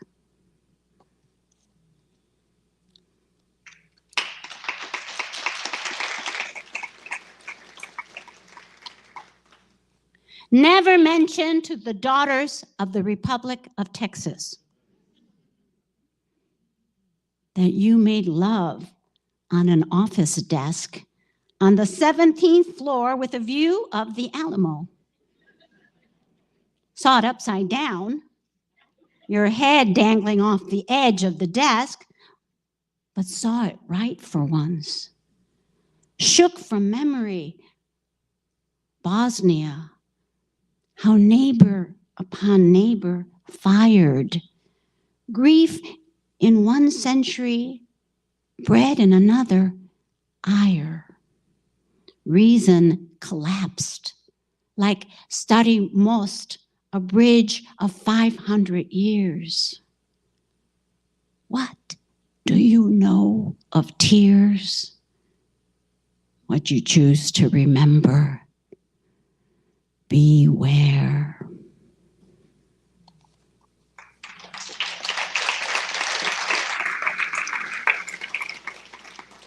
Okay. ¿Hay alguien aquí que no entiende inglés, que solamente habla español? ¿Hay alguien que solamente habla español? Quiero saber, I need to know if there's someone who just speaks Spanish only. Quiero saber si hay una sola persona que solo habla español. Todos son bilingües. Okay, muy bien. I should have asked that in the beginning. How many people here are teachers? Thank you. Thank you for coming. How many people here are librarians? Ah, the brave ones. I would not be a writer if it wasn't for you. So thank you. And House certainly would not be what it is if it wasn't for the librarians. All right, how many people here are students? Okay. Okay, good. How many people here are mothers? Okay. Wow. How many people here are fathers? Okay. How many people chose to be single? All right. How many people chose to not have children? Everybody is on your sacred path, just so you know that. all of us.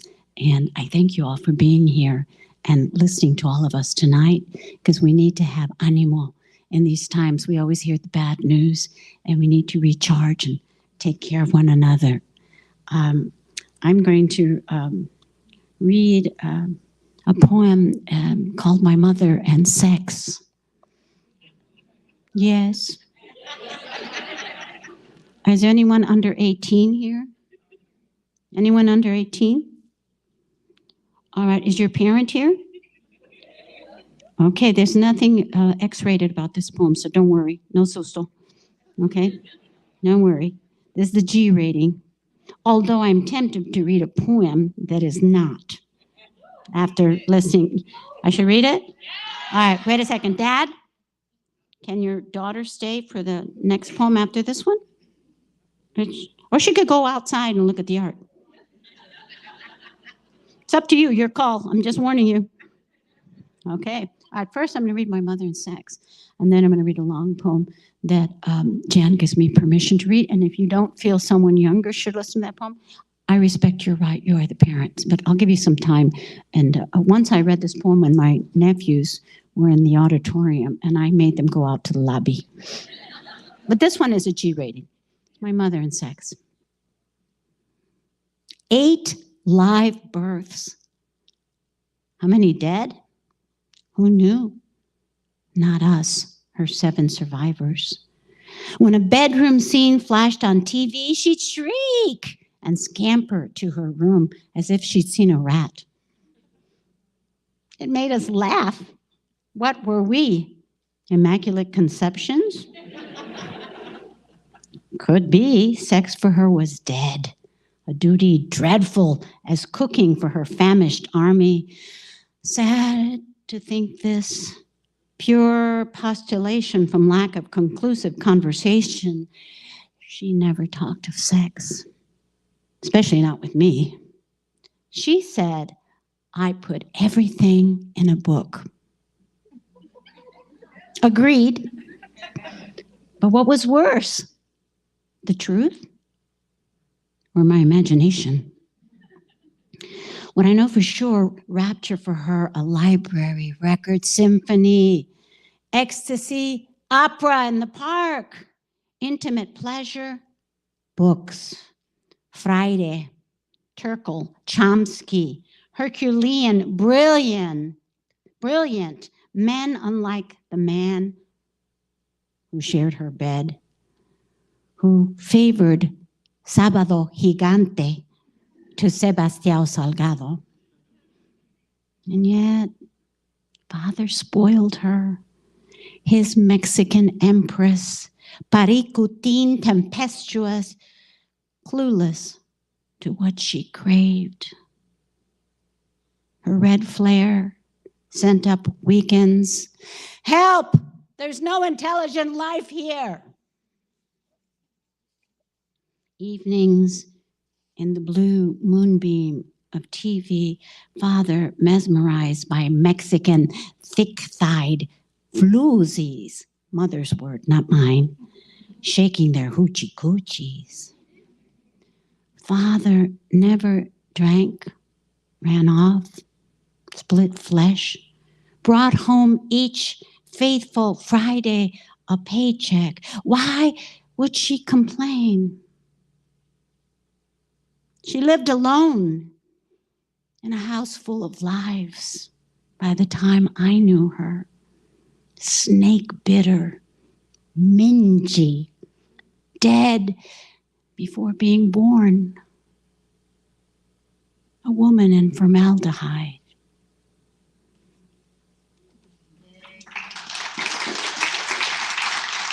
Okay, we can keep the G rating. Where's that dad? Dad, do you want me to read the X-rated poem? She can go outside. I don't want to offend anyone. Yeah, it's up to you. Okay, it's up to you. I thank you, Dad. And I like to tell people, all the things that we write are not appropriate for every audience, and we need to honor and warn parents because if I had a kid, I'd want to know, right? It's his obligation, and it doesn't last long. You can wait outside. I'll see you in 15 minutes. It's a long poem. It's a 15-minute poem. You ready? All right. You know how music has little, like, sensitive subject matter, may not be for all ages? I think books should be like that. And if it doesn't suit you, you put it back on the shelf. You don't burn it. Because every book is medicine. Every book is a prescription. Somebody needs to read that book. It might not work for you, but somebody else may want it. And if it's a child there, you make that decision. You're the parent. And I also think we ought to dialogue with people that want to ban books. We shouldn't just shout. We should know, why do you want to ban my child? Why is my child offensive to you? And I want to sit down and listen to you. I think we need to have those dialogues as authors. We would learn a lot if we came from some respectful and compassionate place. You better not put me in a poem.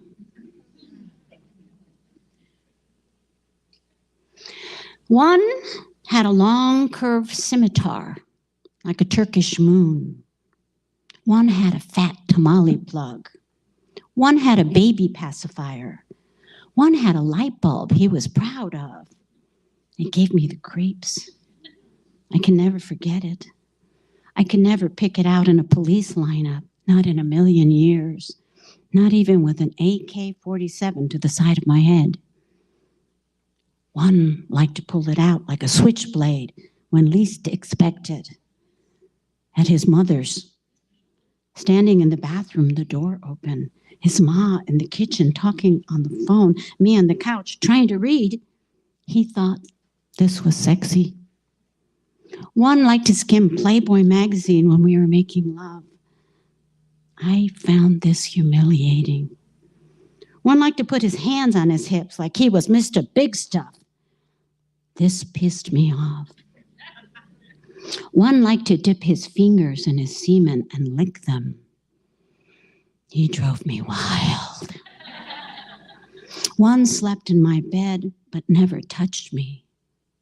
This was my choice. One drew a spiral on the envelopes of all his letters. Translation, your back door is mine alone. One lived with a woman.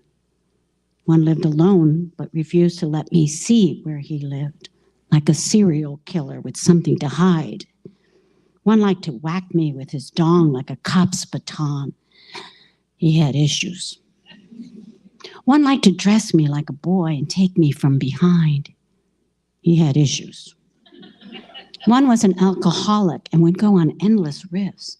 The war, the women who left, the wife he wouldn't.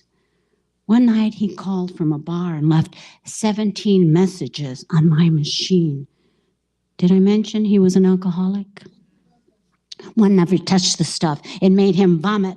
He was always home. One drove a nervous car with too many miles and not enough insurance. But every weekend he drove 200 miles, frantic traffic, to see me. One never came, even when I offered to pay the airfare. One was married to somebody, a string of somebodies. We saw each other off and on, in between, during, above and below, over a quarter of a century. When he divorced the last time, I realized finally he was the Father Almighty's approval. I would never get his approval. I didn't need his approval anymore. I had made him up. When he came, he hiccuped like a dolphin, snorted like a horse, embarrassed me, hollering like a girl, was strangely silent like a deer, panted like a little dog, and planted a kiss on my butt. Each and every time. Never. And afterwards, he laughed a little, wheezed, hacked up a furry cough, sprinted off to the shower like I was the plague, lit up a smoke, never smoked, had a collapsed lung, had only one lung, and was a percussionist. After our goodbye, I sent him pawn shop bongo drums and marshmallows from Texas, all the way to an address in Athens. A year later, the bongo drums and marshmallows came back unopened across how many oceans? A package stamped in Greek letters, address unknown, but I read it as undress alone. I sent a $100 bouquet of parrot tulips to a restaurant where one worked as a bartender, even though he was terrible in bed, because I was grateful. I was needy. I was young. See above. I was, am, always will be a romantic, which is the same as saying, I fall in love all by myself. I sent one a poem. I never saw him again. I sent one a 27-page letter wrapped around a brick for dramatic effect. I sent one postcards from Trieste, Sarajevo, Sparta, Siena, Perpignan, describing my other lovers. All he did was laugh. One was a Tejano fitness freak from Austin. Tremendous. A lottery prize. I'm not kidding.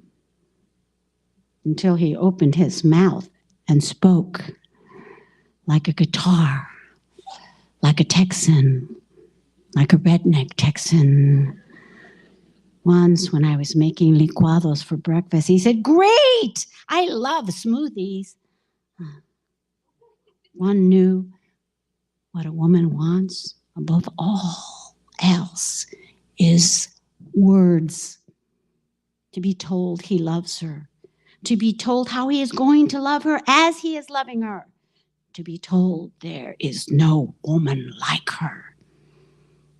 I can't forget him. I don't remember his name. He is not my X, nor my Y, nor even my Z. He is my eterno. One night on a bed of sand under a canopy of falling stars, one who wanted to make love to him made love to me, he to him, I to they. And afterwards I concluded a ménage à trois is useless because I need love, a semblance of love at least, eternity. And how can you ignite eternity if preoccupied with, how do I look? One didn't care what he looked like. And this was precisely why he was sexy. He was as impeccable and godly as GQ. But the more exquisite he grew, the more I turned into a rodent. He was my own height and weight. It was easy to flip him in bed, and the fact that I could made me feel powerful. And I liked this power. One was big as a redwood, and when he lay on top of me, I felt like hollering, "Timber!" One was violet, like the ink from a sea creature, beautiful but deadly. The skin beneath his clothes glowed from within like a lamp of alabaster. His thing was a blue baby born without air. His thing was pink, like an angry child holding its breath. I don't remember his thing. I don't remember anything. One confessed after making love to me, he was still in love with a ballerina who had moved away to Kansas. Then he bought me pancakes. One confessed he was still in love with an actress he dumped when she was an unknown, but was now celebrated in Cannes and Paris, and this was killing him. One bought me a 5-pound typewriter, a white Izod polo shirt I never wore because it was too Dallas, a bag of pan dulce, and put me to bed as if I was his only child. But I was in love with a sex puto who made love like a water hose drowning a riot. One took pictures of me nude when I was too shy to be nude. I took pictures of me nude when I was too old to be nude.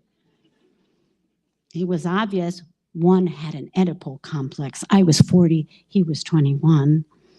I lost interest in one because I thought he looked like an old man. He was 40. I was 28. Pee on me, one demanded, and I knew I had to get out of there. I came to bed wearing nothing but a belt of bells like a flock of sheep. I came to bed wearing nothing but a mink coat. I came to bed wearing a granny gown and long underwear. I came to bed the moment one called because he had to get up early and go to work. And if I didn't, he said I wasn't going to get any. And his love is the sweetest memory.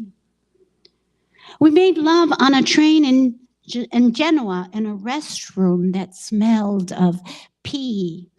I hated, adored, was terrified of him because I was poor, and worse, ashamed of being poor.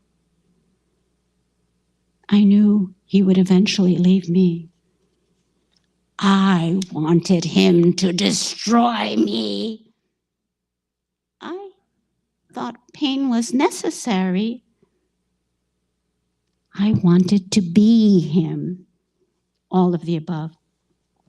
One was a pre-med student, and after making love would ask me to cough, tap on my back, thump me like a drum, read my body as if I was a well-tuned machine. I had a crush on one until he appeared at my door one night with a mustache exactly like my brother's. I met one in Tinahapa where he rose from the Mayan jungle like a plumed serpent. I met one across a boardroom table where he licked my nipples with his eyes. I met one at a bar where a gay friend and I both wanted him, but I was the only one brave enough to ask, "Are you gay or are you straight?" Silence. Why? Because I don't have a lot of time. One shook like a little tree when I left him. There were no tears for me. I shook like a little tree when one left me. There were no tears from him. Subsequently, I learned this emotional equation. The first one to cry robs the other one of the need to. One was a sham shaman, and when we first made love, he smudged me with copal and let me place my tongue on his scars. One became famous, and they make movies about his books. One is a loser. He teaches at a university where they don't care. He's a hustler. One got married to Hello Kitty, though I suspect he's in the closet. One was Opus Dei. He dumped me for a Catholic he knocked up. One wanted to knock me up just so he could say he knocked me up. One was an anarchist, and I can't forget the sex. I don't remember the sex. I remember him, and that was sexy enough. One was bi, and now he's gay. One was straight, and now he's celibate. One had teeth like a rat, and now he can afford to have them fixed. One was in love with a man, and when they kissed each other once in front of me, slowly, deliberately, a cigarette burning flesh, I was neither jealous nor sad, but fascinated like a fleck of glitter somersaulting in a globe of snow. I was Cinderella searching for the perfect fit, and when I tried his on for size, I knew. It was the opposite of childbirth. One was born in my life when he slid in with a grunt, and it was then I knew. One was soft as a custard cone. I always felt it was my fault. Once I dreamt I was carrying his penis through an airport when, without warning, it sputtered a geyser of shit. I rushed it to the ladies' room, hesitated, decided the men's room, then paused. I wasn't sure where to go, but one thing I knew. Over and over, I said to aghast bystanders, "But it's not mine, it's not mine." "You better not," he said, kicking off cowboy boots, unzipping his tight jeans. "Put me in a poem." And the arrogance at first, when I had no such intent, well, I just knew that would be the first, if not the last, thing I would do. Thank you.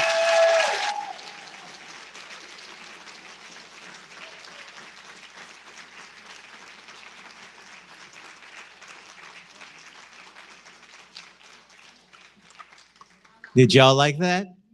Woo!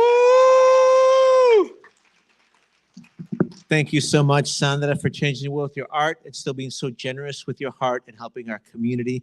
I also want to thank you all for coming out on a Sunday, donating in some way, shape, or form, your time, your energy, all your support over these years. And as we close out, we had a wonderful reading series. It's going to be coming back next year, bigger than ever. Mark my words. We're teaming up with Alma to make sure that the survey spreads. More news about what that looks like when we submit our report to the Houston Endowment, who gave $1 million to Alma to write that report to talk about where that complex should go. We're also working with the BIPOC Arts Network and Fund. More news on that, how that will shape culture here. And I do want to close then. We mentioned the auction. Thank all your support. Again, let's do a little quiz. How much is the Tell Your Story print? Excellent. And so far, 20 y'all have bought one already. So applause to you so far. Thank you very much. And how much is the Nuestra Palabra journal? $10. Thank you very much. And are one of y'all going to get published by writing in there? Yes or no? I see. I love that. And we do want to close them by doing our first ever visual arts auction. So if I mess this up in some way, shape, or form, I'm a novelist. I want to thank Laura Lopez Cano for donating this. Also want to thank Ribo and Killjoy for donating the proceeds from the print. And we mentioned the bidding for this beautiful original work of art. We begin at $1,000. I want to thank the chair and the visual arts artist in her own right, Carolina and Tirana Weiss, for kicking us off. Carolina, thank you for kicking off the bidding. So she has gone to $1,000. So I believe how they do it in the movies. Someone then says, do I hear $1,200? $1,200 to donate to Nuestra Palabra. And then all those funds would go directly to us, because Laura Lopez Cano was very nice to defer those proceeds. And of course, I want to let you know that those are unrestricted funds for us. What does that mean? That means that we can put on other events like this. We don't have our own home. That's why we're working with Alma, so we can pay for rent for this facility, other facilities as well. And then if some of y'all got to team up with your comadres, you can text each other right now, or your compadres. So the next bid, $1,200. Do we have someone that would want to bid $1,200 for this? It's kind of like college, where you professor asks a question, and then no one says anything. You got to stare at the room. Stare at the room as people are texting. In the back, oh, can I hear your name, please? Gracie. Gracie Signs. Thank you so much, Gracie. This is like the Latino Grammys. Because, of course, Gracie is one of my mentors and dear friends, one of the first Latinas elected citywide. Great collection of Laura Lopez Cano's work. So she knows this is a good deal, actually. So thank you, Gracie, for adding this to your collection at $1,200. Unless someone here is going to have a great story to tell. Because in your family library, you'll be telling your grandkids, say, mijito. When they started taking the books away, I wrote down my story in this journal, and it's here on the shelf before it got published next to that. And on that same day, I outbid Gracie Sides for the visual arts piece. So I'm going to go at $1,500. So we do have $1,200, which, again, this is the first fundraiser we've had in a decade. We try and go out of our way to support this so they're free. I do want to thank the Houston Endowment that gave us a very generous grant last year, BIPOC Arts Networking Fund. That funding has stopped in September. And what we want to do is show that we're self-sustainable, because in the future we have to count on ourselves, not outside sources to fund it. So I will then say, if someone can donate $1,500 for a great story, to help a great cause, and to add this beautiful work of art to their family. I also want to say too, this is a good investment because Laura Lopez Cano's pieces, again, they go for $3,000, $5,000, $10,000. So I've appealed to your humanity. Text your account now and ask them or her, probably Chicana accountant, say, Señorita, is it wise to invest in Nuestra Palabra, or is it wise to invest in Latino visual arts? She'll say, I've never heard of Nuestra Palabra. But no doubt, when you invest in our artists who give back, when you invest in our cultura, that will grow. That is a sound investment. Y te va a hacer plata. Ladies and gentlemen, who wants to pay for their college kids' investment 10 years from now with this at $1,500? $1,500. Looking around, everyone is scared to make eye contact. I know you're not bidding. You can look at me and smile. I'm not going to take that as a bid. And I do want to make sure I give attention to everybody in the room as we do for the bid for $1,500 to bypass the wonderful bid by Gracie Signs at $1,200. And at some point, guess? Who is it? Say your name. I can't, the lights are bright. Alma. Thank Alma. Round of applause.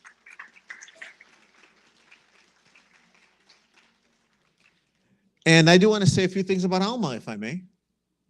She didn't say no, so she said, huh? Okay.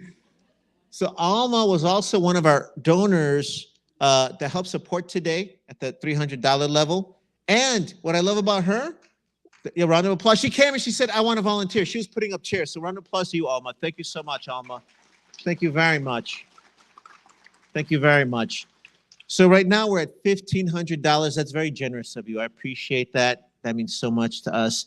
And the other message too is that we want to keep investing in Latino art and culture, especially in investments that give back to the community. So right now we're at $1,500. And I do want to say one last call, because I don't want you to leave thinking I could have had that work of art. I want you to feel as if you've been heard. So we do one more call. I'm going to speed things up, though. I'm going to go right to $2,000, Alma, if I may. If I may, it'll increase your chances of taking it home with you. Plus, I believe they speak really quickly when they usually auction that off, so I'd have been through different levels.